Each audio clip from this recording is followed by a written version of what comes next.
पिंपरी चिंचवाड़ा शहर में मतदान इत्यादि को लेकर बड़ा घोटाला सामने आया, जहां पहले ही एक तरफ जुझा डुप्लीकेटेड नाम, दूसरे गांव में नाम ट्रांसफर होने की शिकायत जारी की गई। वहीं अब एक नई चौंकाने वाली घटना खबरों पर सामने आई। राष्ट्रवादी कांग्रेस पार्टी शरद पवार गढ़ के युवा अध्यक्ष इमरान शेख के परिवार के वोटर रजिस्टर्स पे गंभीर गलतियां निकली।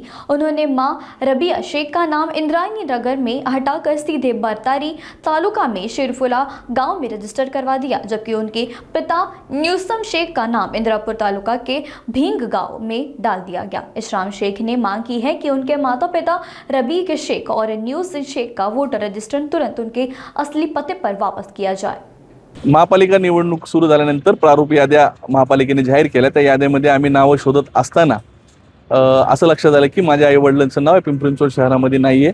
तर आम्ही इलेक्शन कमिशनच्या वेबसाईटवर आम्ही पाहिलं तर माझ्या आईचं नाव बारामतीमध्ये आणि वडिलांचं नाव इंदापूर मतदारसंघामध्ये गेलं। याची आम्ही हे नावं परत इथं आणण्यासाठी आम्ही क प्रभाग क्षेत्रीय कार्यालयामध्ये अर्ज केले आणि त्यांनी सांगण्यात आलं की हे वॉर्डातली जर शहरातली नावं असतील तर तेच इथं परत आणले जाऊ शकतात, परंतु शहराच्या बाहेर गेलेली नावं दुसऱ्या मतदारसंघातली नावं इथं घेऊन आलं जाऊ शकत नाही।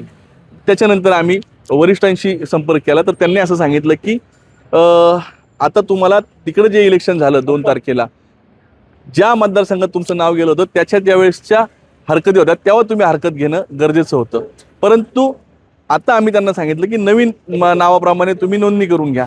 मग त्यांनी त्याच्यानंतर सांगितलं की नवीन नाव लावता येणार नाही कारण की 25 जुलैची अंतिम मतदान यादीच हीच फायनल केली आहे। तर माझा खडा सवाल होता की जर या 2024च्या मागच्या 2-4-8 महिन्यापूर्वी झालेल्या निवडणुकीत जर माझ्या वडिलांनी मतदान केले, माझ्या आईने मतदान केले, 35 वर्षापासून ते या पिंपरी चिंचवड शहरामध्ये मतदान करत आहेत, तर त्यांचं मतदान बाहेर गेलं कसं?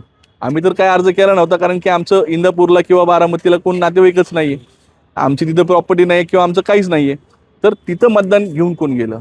मग याच्या मागं मला सत्ताधाऱ्यांचं आणि विरोधकांचं षडयंत्र असते, कारण की माझी आई आणि वडील हे निवडणूक लढवण्यास इच्छुक होते आणि लोकसभेला जे मतदाक्य आम्हाला मिळालं त्या प्रभागातून, विधानसभेला जे मतदाक्य आम्हाला त्या प्रभागातून मिळालं त्यात 100% आमची सीट निवडून जाण्याची शक्यता होती।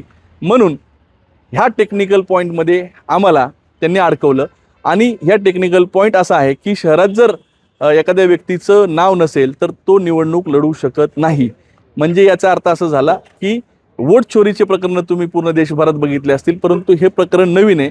संभाव्य उमेदवार जो तिथं विजयी होऊ शकतो त्याचंच नाव टेक्निकलरित्या मतदार यादीतून गायब करायचं आणि त्याला उमेदवारी लढूच द्यायची नाही, हा नवीन झोल या निवडणूक आयोग आणि सरकारच्या संगनमताने चाललेला आहे। याचा आम्ही तीव्र निषेध करतो आणि न्यायालयीन लढाई लढण्यासाठी देखील मी तयार आहे आणि ह्या सगळ्या घटनेचा मी तीव्र विरोध करतो आणि माझे पक्ष माझ्या पाठीशी आहे।